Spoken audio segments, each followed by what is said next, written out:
The history books often paint a simple picture: a brave explorer, a new world found. But for the people living on those islands, it was not a discovery. It was an invasion.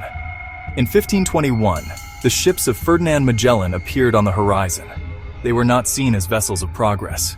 They were omens, dark shapes against a familiar sky.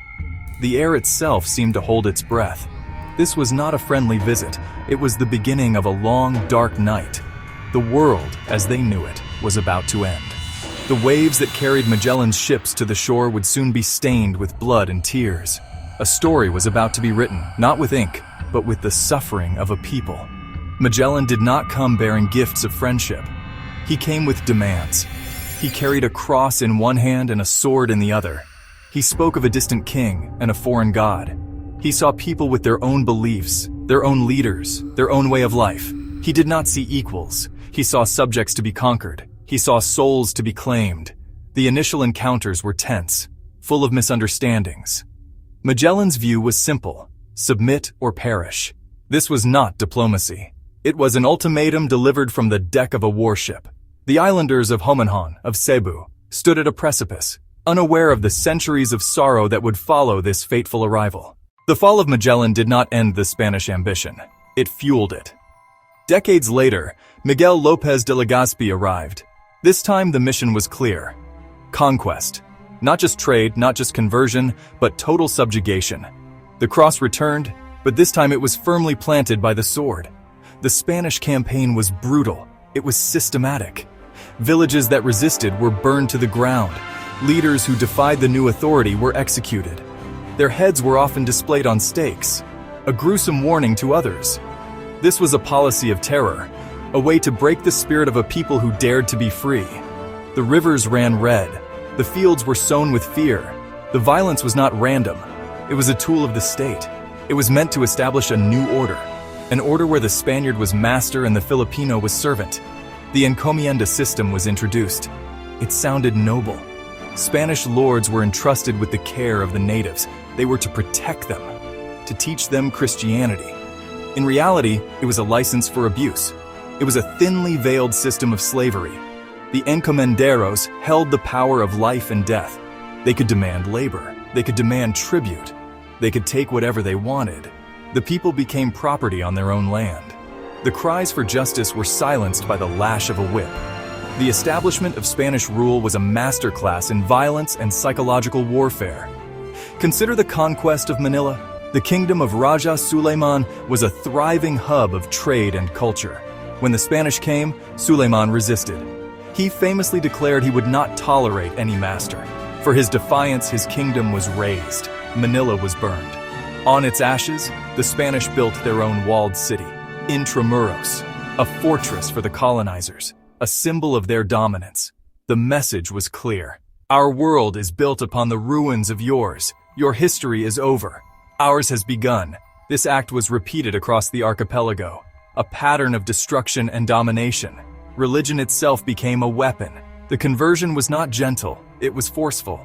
Ancestral idols were smashed, sacred groves were cut down. Those who clung to the old ways, the Babaylan and Catalonan, were hunted down. They were accused of witchcraft. They were tortured. They were killed.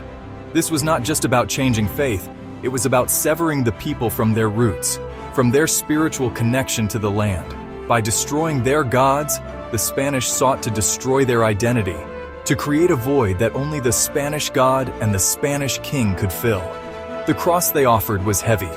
It was stained with the blood of those who resisted it. Life changed completely. Before the Spanish, life was organized around the barangay, a self-sufficient community led by a datu. People were farmers, fishermen, artisans. They traded with neighbors and with merchants from China and Arabia. They had their own laws, their own literature, their own art. There was a rhythm to life. It was a life connected to the land, the sea, and the spirits. This world was systematically dismantled. The Spanish forced people to leave their ancestral lands. They were herded into newly created towns built around a central church, Bajo de la Campaña, under the bell. Their lives would now be dictated by the ringing of the church bell. The very concept of identity was altered. The Spanish created a new social hierarchy. At the very top were the Peninsulares, Spaniards born in Spain. Below them, the Insulares, Spaniards born in the islands. Then came the Mestizos of mixed heritage. At the very bottom was the Indio, the native Filipino. The term itself was a mark of inferiority. It stripped away the identity of being Tagalog, or Visayan, or Ilocano. It lumped everyone into a single subservient class. To be an Indio was to be powerless, to be less than human in the eyes of the colonizer. Your worth was measured only by your ability to serve your Spanish master. Daily routines were now governed by foreign rules and a foreign religion. The day began with prayers. It ended with prayers. Feast days for obscure European saints replaced ancient community festivals. The old stories, the epics chanted late into the night, were replaced by the Pasión, the story of Christ's suffering, a story that perhaps resonated with their own. Education was controlled by the friars. It was designed not to enlighten but to pacify, to teach obedience, to teach the Indio his place. To read and write was a privilege, not a right. And what was read was almost always religious doctrine, a tool to ensure the colonization of the mind followed the colonization of the land. The economy was also remade. The galleon trade between Manila and Acapulco brought great wealth, but not for the Filipinos. The wealth flowed to the Spanish elite and to the crown.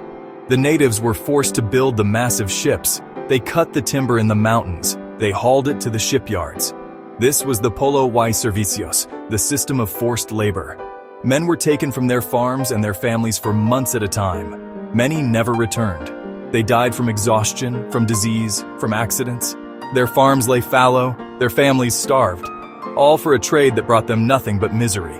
The very sweat of the Filipino was used to build the machinery of his own oppression. The suffering was immense. It was a daily reality. Imagine being a farmer. The land your family has worked for generations is no longer yours. It is now part of an encomienda, or a friar estate. You must pay tribute, a portion of your harvest, your chickens, your cloth. It is never enough. The tax collector is cruel. He cheats you on the weight. He demands more than you can give. To refuse is to be beaten, to be thrown in jail. You work from sunup to sundown, but the fruits of your labor belong to someone else. This was the injustice faced by millions, a life of endless toil for the enrichment of a distant master. Exploitation was woven into the fabric of the colonial system. The Polo y Servicios was not just about building ships. It was about building forts, churches, and roads, all for the benefit of the Spanish. Men between the ages of 16 and 60 were required to serve. They could pay a fee, the fala, to be exempt. But who had the money? Only the rich. So the poor were conscripted. They left their villages, their livelihoods, their loved ones. They were sent to far-flung places. They were given little food and no pay. The system was a death sentence for many. It was a cruel machine that chewed up Filipino bodies to sustain the Spanish Empire. The injustice was not just economic. It was personal. It was spiritual. The friars, who were supposed to be men of God, often held the real power in the towns. They were the government. They were the police. They were the judges. Some were truly devout, but many were tyrants. The figure of the abusive friar, like Padre Damaso in Rizal's novels, was not fiction. It was a lived reality. They used the confessional to learn secrets. They meddled in family affairs. They demanded respect that they did not earn. They held the power to accuse anyone of heresy or sedition. To stand up to a friar was to risk everything: your property, your freedom, even your life. Resistance was constant, but often met with overwhelming force. Revolts erupted throughout the centuries. The revolt of Diego Silang in Ilocos, the conspiracy of the Maharlikas in Tondo, the religious uprisings of the Cofradia de San Jose. Each was a desperate cry for freedom. Each was brutally crushed. The Spanish were masters of the divide and conquer strategy. They would use soldiers from one region, like Pampanga, to put down a revolt in another, like Ilocos. They pitted Filipino against Filipino. This created deep divisions and resentments that lasted for generations. The chains were not only physical, they were psychological, designed to keep the people divided and weak. The Spanish left in 1898, but the ghosts of their empire remain. They haunt the halls of power. They linger in the quiet corners of the culture. 3 centuries of colonization cannot be erased in 100 years. The most visible legacy is religion. The Philippines is the only predominantly Christian nation in Asia. The faith is deep. It is a source of comfort and community for millions. But it is a faith that arrived on a warship. It is inextricably linked to a history of violence and submission. The fiestas and the rituals are vibrant and unique.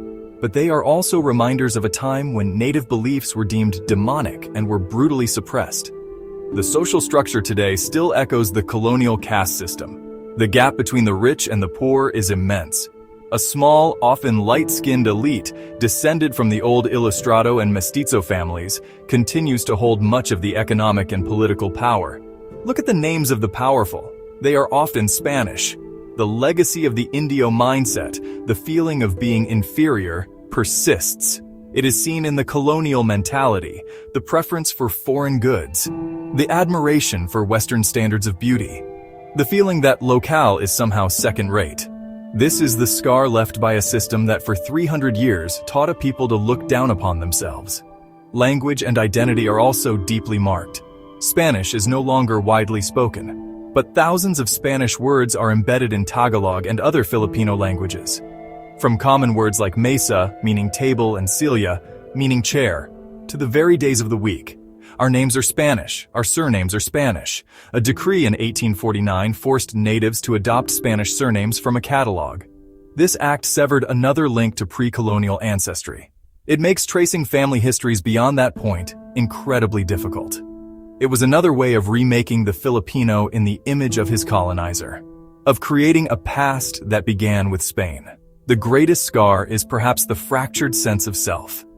The Filipino identity is a complex tapestry. It is a product of resistance and resilience, but it is also a product of trauma. For centuries, the people were told they had no worthy history, no culture, no civilization before the Spanish came.